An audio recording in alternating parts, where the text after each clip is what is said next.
Hello everybody, I'm KC, and welcome to another edition of Let's Talk About. Today, let's talk about the My Little Pony Friendship is Magic episode, Discordant Harmony. Finally, the mid-season hiatus is over, and I can stop getting frustrated at seeing spoilers in my recommended videos. And I can't think of a better way to come back than with a Discord episode, since he is one of my favorite characters, and I'm always happy to talk about him. And this episode is definitely an interesting entry for him. In this episode, Discord realizes how much effort Fluttershy puts into their weekly tea parties, to the most adorable detail. Please tell me there's an Etsy shop out there working on making these a reality. I want one so bad. So he decides to host one for her at his house, but as he's preparing to make the event perfect, he starts to worry that if he goes too overboard, he might lose Fluttershy as a friend. Now, it's no secret that I love Reformed Discord, and I stand by that it was an excellent idea to keep him around as a regular. Not just because he's an insanely popular character, but because of the opportunities he brings. Because Discord is still new at having friends and the conditions of friendship, and is such a different character from pretty much anyone else in the main cast, the staff can explore friendship lessons that are a bit simpler that the girls are a bit too mature to tackle at this point in the show, while still making it wildly entertaining. Make New Friends But Keep Discord is probably the best example of this, but this is a good runner-up. And that is one thing you cannot deny about this episode. It is wildly entertaining. I mean, is it just me, or have Discord's hijinks been cranked up a few notches here? He is always doing something fun, and there's always something going on screen, to the point that you cannot blink if you want to take it all in on your first watch through. I've watched it 4 times, and I think that's what it took to notice every joke. It's funny, clever, and, well, chaotic. Even something as mundane as shopping for supplies for the party is made so much more entertaining by just a snap of Discord's fingers and a clever line delivered wonderfully by Mr. John Delancey. Plus, it's always nice to see expansions of Ponyville. I think we should appreciate that they designed whole new locations for these brief scenes. I mean, it would have been so easy to just say Sugar Cube Corner sells tea, or to have Discord borrow a tea set from Rarity at Carousel Boutique. But no, they took the time to create new, very detailed shops with new shop owner ponies. That's a lot of work for a couple of minutes of screen time that they could have very easily worked around. But this makes the episode and these scenes stand out more, and it's nice that they put in the extra work for that. The whole episode is a visual treat. It's one of the things to look forward to the most in Discord episodes, because the possibilities are endless. The craziest things your creative, sleep-deprived to meet a deadline mind could think of can be logically possible in a Discord episode. And like I said, they go full force this time. I also got a kick out of the running jokes, like the weird piñata and the singing teabags, though I wish they were singing a catchier song.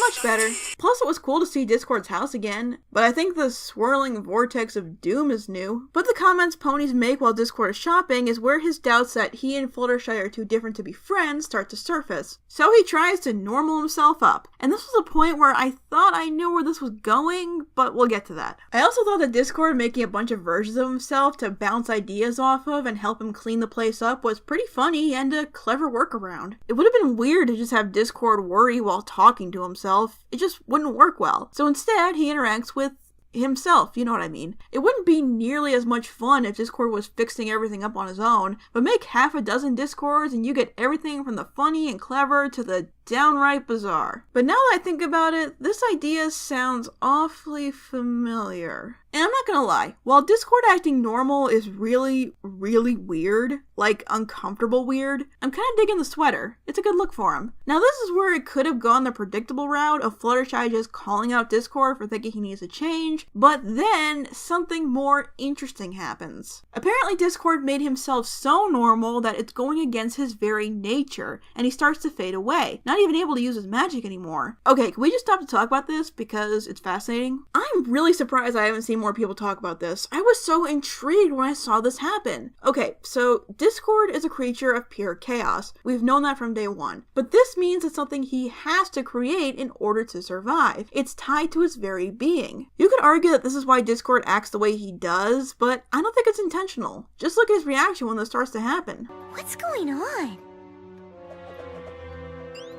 I have no idea. It seems like he wasn't aware that this could be a consequence of not being chaotic for a long period of time. Besides, I doubt Discord would put his own existence in jeopardy, even for Fluttershy. So does Discord act the way he does out of instinct, or was this something that developed as he became the Lord of Chaos? This could be beautiful headcanon fuel. Plus it adds more to the real idea of balance in Equestria. It makes sense why ponies would perceive Discord as a threat, because he stood against everything they consider peaceful, and at first, we thought that chaos was the direct opposite of harmony, but actually a harmonious world needs order and chaos in order to keep balance. Even when Discord was reformed, he was still causing chaos around him constantly, just with much less destructive consequences. Sometimes. He was still contributing to the harmony in Equestria by not conforming to the pony's way of life. He was just adapting to live among them, but still being himself. But it seems if Discord doesn't maintain his chaotic nature, he is metaphorically, and apparently literally, not fulfilling his purpose in balancing harmony, and the very universe itself is rejecting him for it. I have seen some people bring up the fact that Discord has had his powers taken away, or just not use them every second, but this wasn't just him not using his magic, or not having it. He fundamentally changed who he was and how he acted. He's losing himself because he's acting like everyone else to please others. Remember that, it'll be important later. It's very likely that this will never be mentioned again, but I thought it was such a fascinating addition to the lore behind Discord. After all, it's pretty ironic that the spirit of chaos still lives by at least a few rules, and it explains why he can still be so chaotic even after he was reformed. It's just who he is, and the difference between being a good guy and a bad guy is just how he chooses to use it. To help Discord, Fluttershy tries to act chaotic.